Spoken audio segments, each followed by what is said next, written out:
Como se reconhece um culto racional? Romanos capítulo 12, versículos 1 e 2.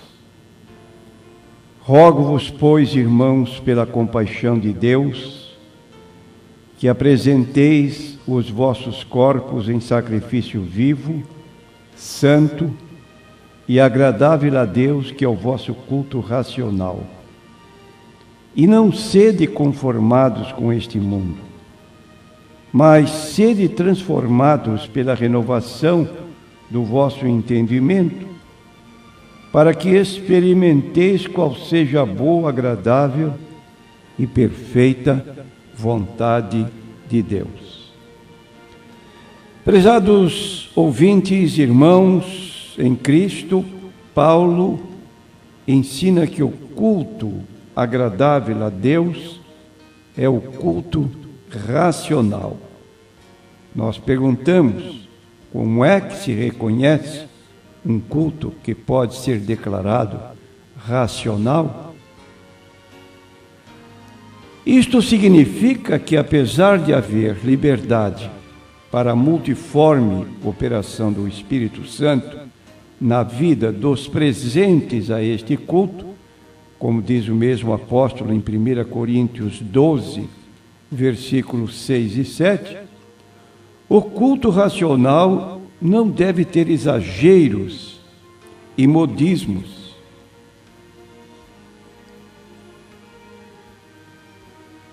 Então, a pessoa deve, neste culto, fazer uso da sua razão e não deixar de reconhecer os princípios bíblicos que são relativos a este culto e evitar exageros e modismos, inventar práticas e atribuí-las ao Espírito de Deus para nos parecer bem espirituais. Então o cristão deve evitar dois extremos que podem ocorrer na vida de qualquer um: líderes e membros. Qual é o primeiro extremo na vida cristã? O fanatismo. Qual é o segundo extremo? O formalismo. Fanatismo consiste na adoção de práticas exageradas e extra-bíblicas, enquanto que formalismo rejeita qualquer manifestação sob o pretexto de não correr riscos. Estes extremos são perigosos e você talvez possa indagar como podemos evitar esses dois extremos. O apóstolo Pedro nos dá uma receita na sua segunda carta aos Coríntios, sua segunda carta de Pedro, capítulo 3, versículo 18, ele diz: quem quiser crescer só na graça, fatalmente se tornará um fanático, e quem buscar só o conhecimento, não terá como escapar da frieza espiritual. Então ele recomenda que nós cresçamos paralelamente nos dois sentidos, tanto crescer na graça, como no conhecimento de nosso Senhor Jesus Cristo. Diz ele em 2 Pedro 3,18: antes crescei na graça e conhecimento de nosso Senhor e Salvador Jesus Cristo. Aí está o equilíbrio, aí está o culto racional que nós precisamos nos adaptar para viver dentro do conceito bíblico. Se uma pessoa crescer no conhecimento, qual é o problema que ele pode enfrentar? Ele, vivendo só no conhecimento, ele pode ser conduzido a um tipo de fanatismo. E se ele crescer, então, só na graça, vai se dar ao contrário. Então vivemos numa época de muitos modismos, coisas novas que nós nunca observamos em nossa vida. Quando se fala em rir, se fala em rugir, se fala em cair, se fala em pular, se fala até de dançar no poder. E tais procedimentos são defendidos muitas vezes por pessoas que dizem ter uma nova unção. Essa expressão, uma nova unção, está correndo o Brasil, notadamente no mundo pentecostal. E nós queremos dizer, à luz da Bíblia, que esta chamada nova unção não existe, visto que a unção do Espírito de Deus se dá uma vez só, como disse o apóstolo João na sua primeira carta, capítulo 2, versículo 20. Ele disse: vós tendes a unção dos santos, sabeis tudo.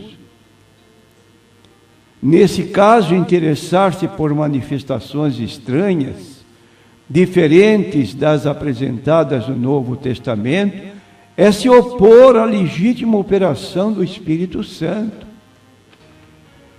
E alguns jargões já estão invadindo até os nossos arraiais, e você acha que pode ser até próprio certas expressões que nós ouvimos, como segura a bola de fogo que Jeová vai mandar, contempla o varão de branco com a espada na mão, queima ele, queima por dentro, queima por fora, fica no mistério, está amarrado.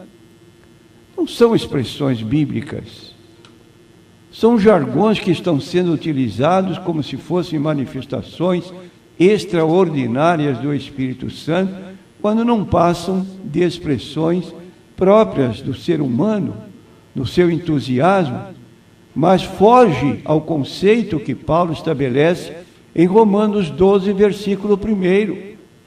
Rogo-vos, pois, irmãos, pela compaixão de Deus, que apresenteis os vossos corpos em sacrifício vivo, santo e agradável a Deus, que é o vosso culto racional. Então existem exageros,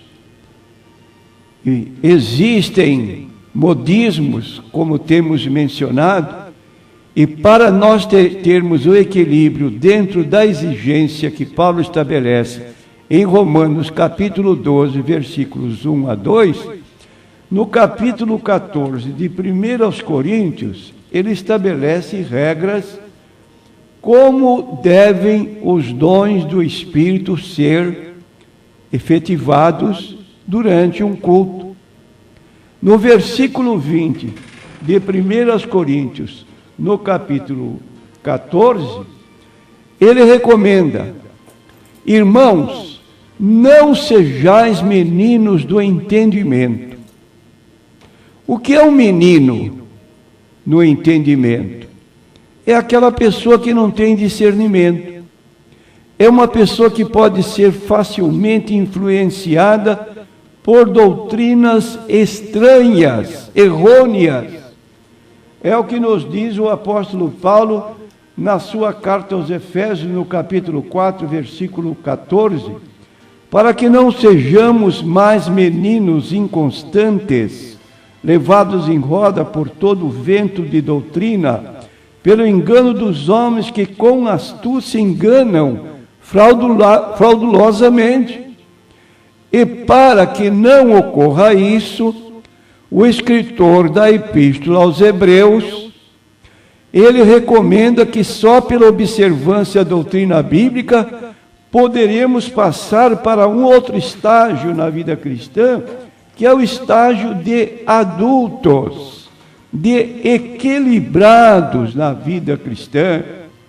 Capítulo 5 da carta aos Hebreus, versículos 11 a 14, nós lemos: do qual muito temos que dizer de difícil interpretação, porquanto vos fizestes negligentes para ouvir, porque devendo já ser mestres pelo tempo, ainda necessitais de que se vos torne a ensinar quais sejam os primeiros rudimentos das palavras de Deus, e vos haveis feito tais que necessitais de leite e não de sólido mantimento, porque qualquer que ainda se alimenta de leite não está experimentado na palavra da justiça, porque é menino. Mas o mantimento sólido é para os perfeitos, os quais, em razão do costume, têm os sentidos exercitados para discernir tanto o bem como o mal.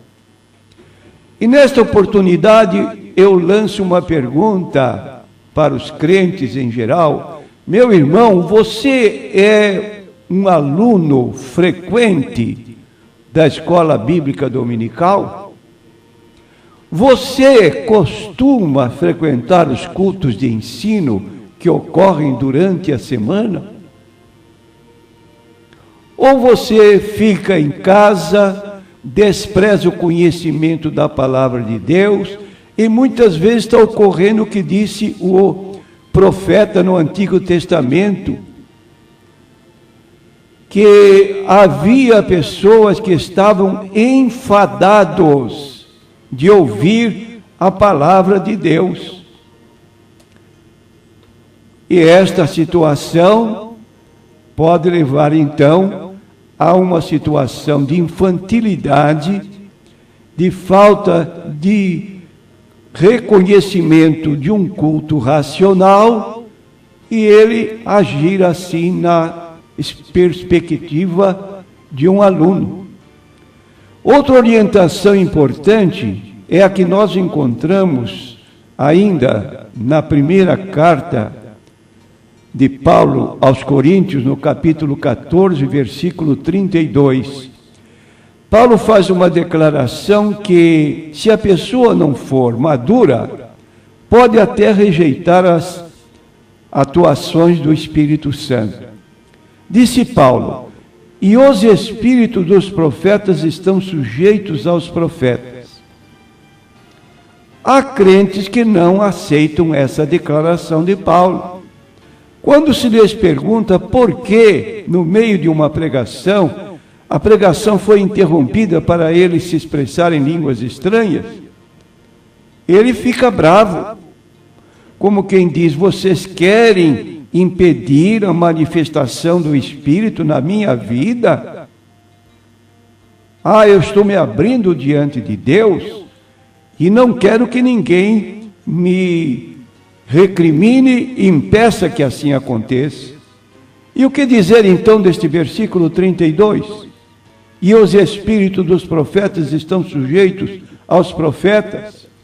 Porventura a palavra de Deus pregada do púlpito não é a palavra de Deus? Como o Espírito Santo vai dar uma outra mensagem enquanto o pregador está apresentando a palavra de Deus com base na Bíblia Sagrada? Deve haver um controle, como recomenda o apóstolo Paulo. Como ele recomenda ainda em 1 Coríntios 14, ele o faz no versículo 29.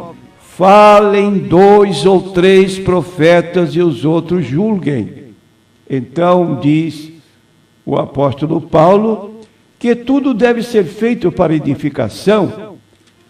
Ora, se a palavra está sendo pregada, devem aqueles que se dizem profetas esperar que termine a mensagem da palavra de Deus para depois se pronunciar.